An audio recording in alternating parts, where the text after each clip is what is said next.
skin for.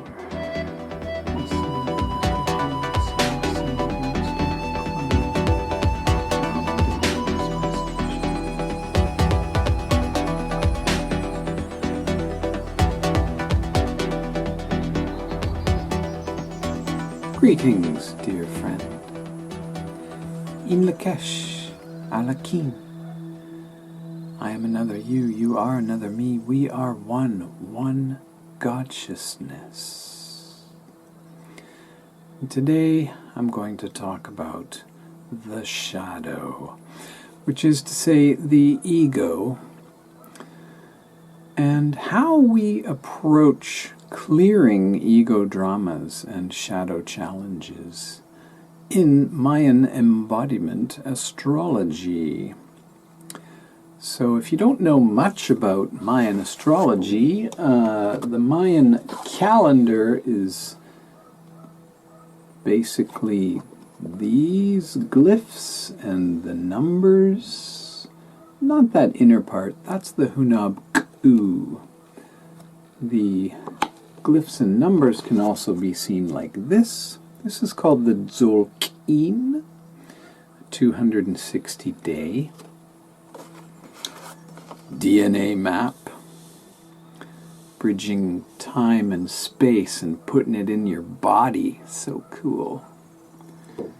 And the day each one of us is born is a combination of a glyph and a tone. This is me.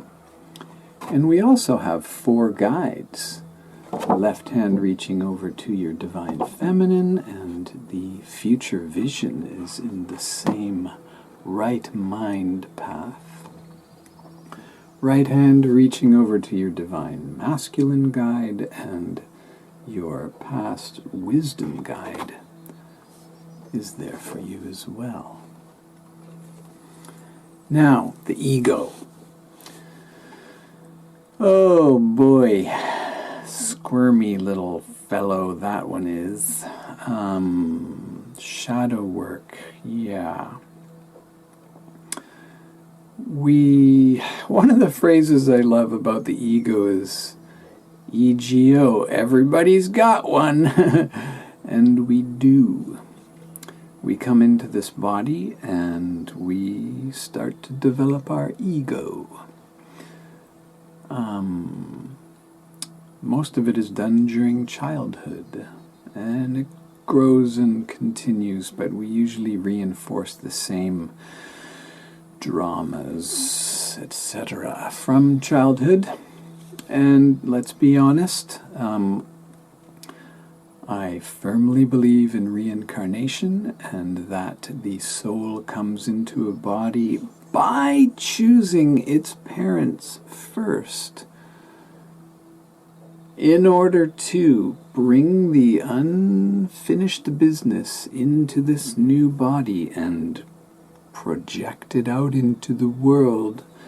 I do also believe in the law of attraction, so that past life baggage is in there and it draws to us what we need to heal those parts. And sometimes it's pretty intense.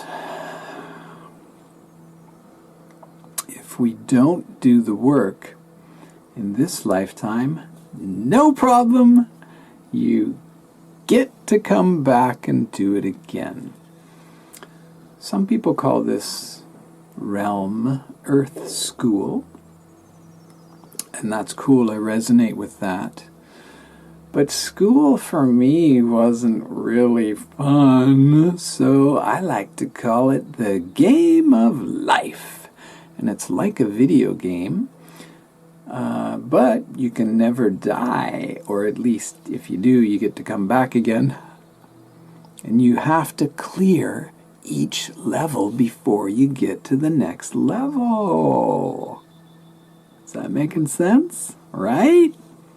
Okay, so you cannot clear your levels by clinging to ego dramas and using shadow play.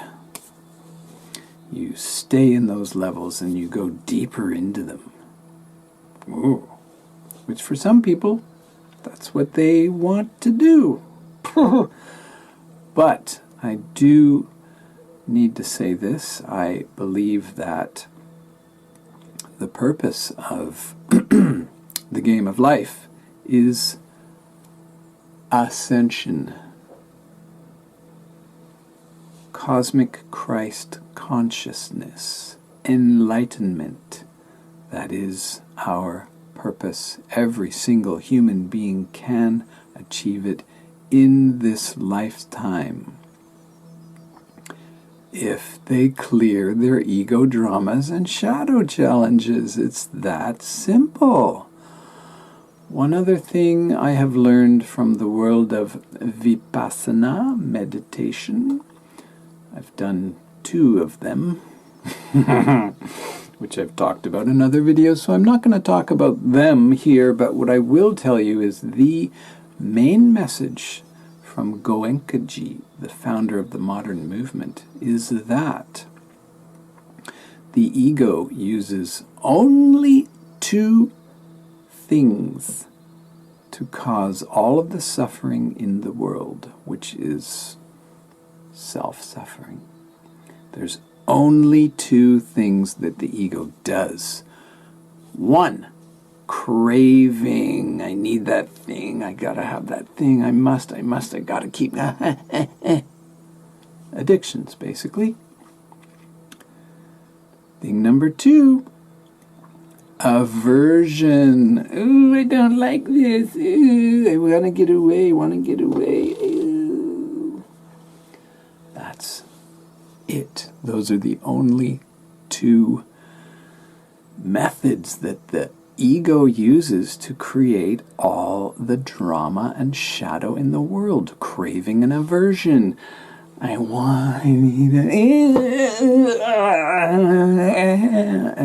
when we dissolve those, we have reached a state of equanimity, equanimous, complete balance.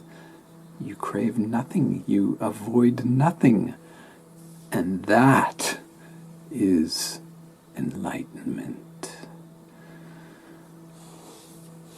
We are here to do that in our lifetime. We can do that. It is so simple, and it is not easy. I know. I'm working on it myself, and it's going pretty well. This thing I'm offering you through Mayan embodiment is helping me.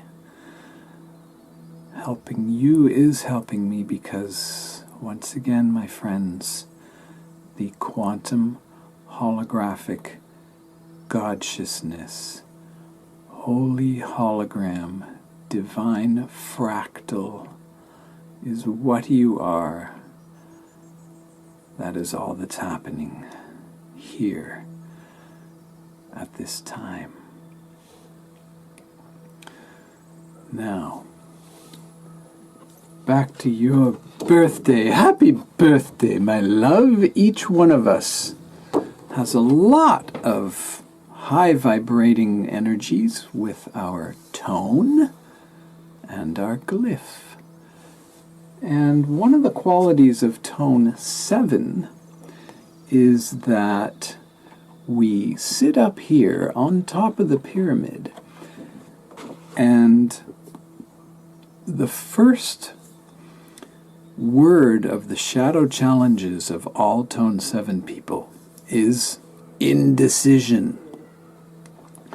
We're looking around, we see everything, and it sort of paralyzes us. We just can't decide. We get stuck there. Next key word of all tone 7 people is hyper-competitiveness. We feel like we're champions and everyone else is less than us, and we just have to keep proving it to ourselves over and over. Driving in traffic, sports, school, everything. The last quality of Tone 7 people is aloofness. We like to just, no, it's not me, doesn't affect me, nothing to do with me. Slightly related to superiority. See how those three go together? Wow, right? Okay, so next, the glyph. Each of the glyphs has their own 3 ego dramas, and for eagles, number 1, escapism. Avoid, avoid, avoid. Emotionally, I'm out of here. Number 2, emotional unpredictability. Might be sitting there, and then... Okay, so maybe not just all eagles do that. But I would like to say that, remember, each one person is one of these, and the eagle also shows up in 4 other people's charts. So 5 out of 20, that's, a large percentage there. What is the math on that? Forget it. It's a lot. A lot of people have emotional unpredictability because of their egos. Egos. Same thing? No. Of course not. The last issue with egos is codependence. Now, again, I know a lot of people in the world have that. Maybe 1/4, who knows, right? In real life, eagles mate for life.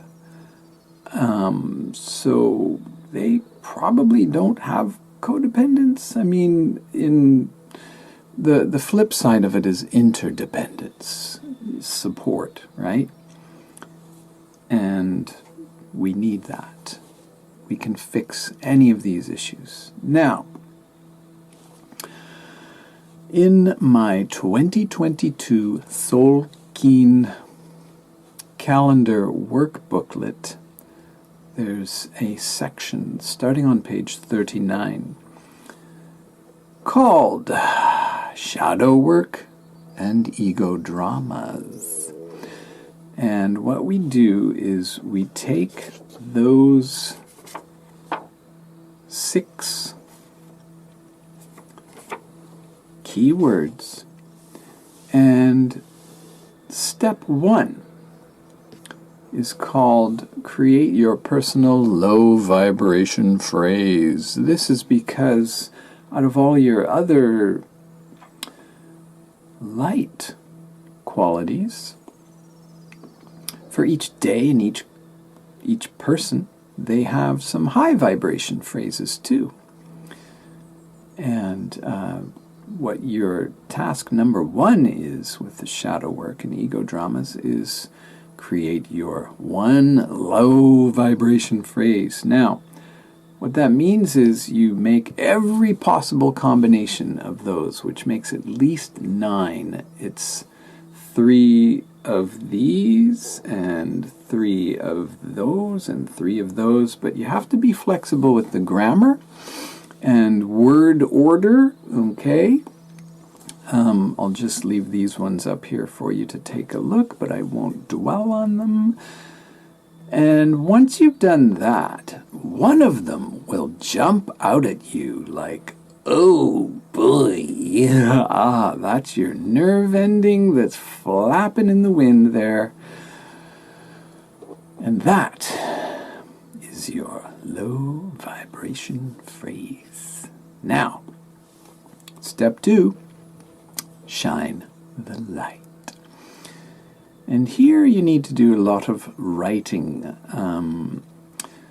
Phase 1 of step 2 is asking yourself this question. How does this low vibration phrase help me stay trapped in my ego dramas and shadow challenges. Interesting approach. How does it help me stay trapped? Ooh. And be totally honest. By the way, I do recommend, also in the workbook, it states this, that you write these down only for you. It might be good to burn them after, and I'll talk about that later. Or keep them for a while. And if you do choose to talk about these items with your very closest soulmates only, I suggest, cool. But I wouldn't really let anyone read them, because no one else is you, and no one else is really going to understand it as well as you are. So, yeah. Anyway, that's question number 1. Number 2, what experiences from my early childhood helped form this reaction pattern? As I mentioned, I do believe that everything stems from early childhood. Some happen later, and if they do, by all means, write them all down. This process might take a couple of days or a week. You might want to get back to it. The point is here, shine that light into every dark corner that you have. Question number 3. How would my life be different if I completely mastered this low vibration phrase? How would I feel about myself? How would my relationships change? So we've isolated the low vibration phrase. We've asked how it helps stay here. And we've looked into the past, and then we project into the future. This is a way of changing your timelines, and we can do that. In the game of life, we can do anything. It's a pretty awesome game, because we make the rules. All right, now, once we've done all that writing, don't jump into stage 3 until you've fully cleared stage 2. Stage 3 is forgiveness. Now, I do believe that divine forgiveness, which we could also call unconditional forgiveness, is the flip side of unconditional love. You cannot have unconditional love without unconditional forgiveness. They are one and the same, and I do believe that they are joined by unconditional trust, divine love, divine forgiveness is one and the same, my dear. So add that to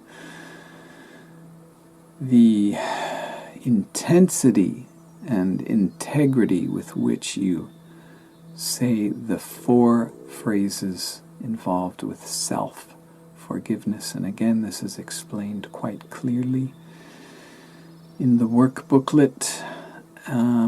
Phrase number 1, I completely and totally forgive myself for any actions or inactions that have caused myself pain and or suffering.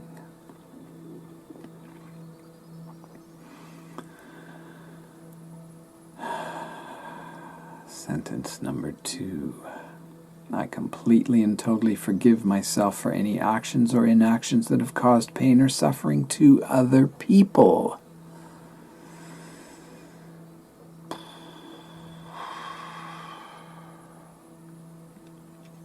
Sentence number 3. I completely and totally forgive myself for any actions or inactions that have caused pain and or suffering to any living creatures on earth. Plants and animals. Sentence number 4 of the self forgiveness prayer is. I completely and totally forgive myself for any actions or inactions that have caused pain and or suffering to any physical or non-physical entities in the universe.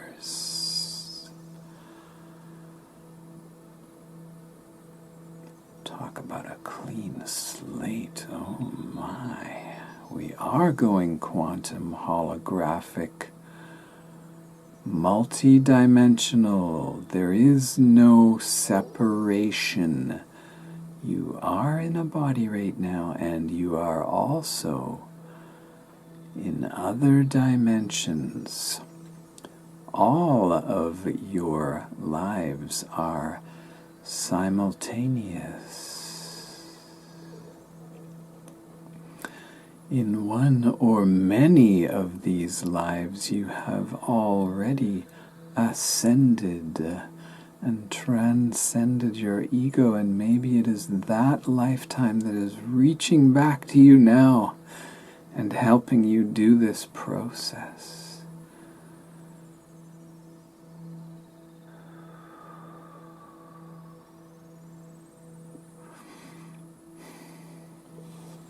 Now, Phase 2 of forgiveness is forgiving others. You might have one special tormentor whose name you should use for this, and it might be many or a group or any combination, and you should do this separately for each one of those.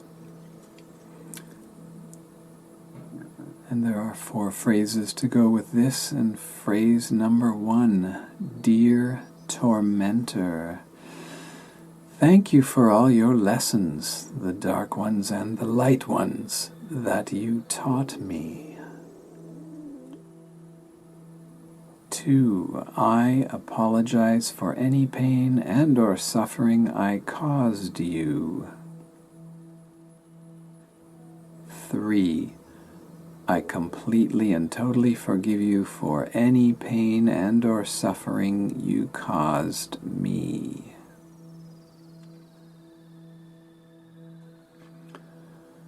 4, I unconditionally love you and set you free from any obligation to me.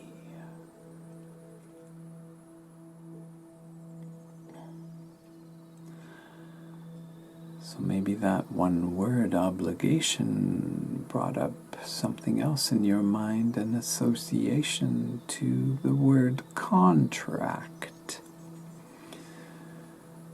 Well, as it so happens, the next page in the work booklet is called Clearing Your Karma, Canceling Soul Contracts. And there's a 1-page explanation there, and then the following page is called Contract Cancellation. And I do recommend that you print out this 1 page in particular as many times as you need for all of those individuals and or groups that you need to be free from. And I do recommend that you go out into a beautiful place in nature where you are alone and bring those contracts. And possibly bring the other notes you wrote. And ground yourself, connect yourself to the heart crystal center of Goddess Gaia, with your root chakra going down, and connect yourself to the Hunab Ku, or whatever you consider to be God-sciousness, with a violet beam extending from your crown chakra. And read the phrases with as much passion and conviction that you possibly can, and burn these contracts. And then do a dance. Pour water on the ashes and close your ceremony.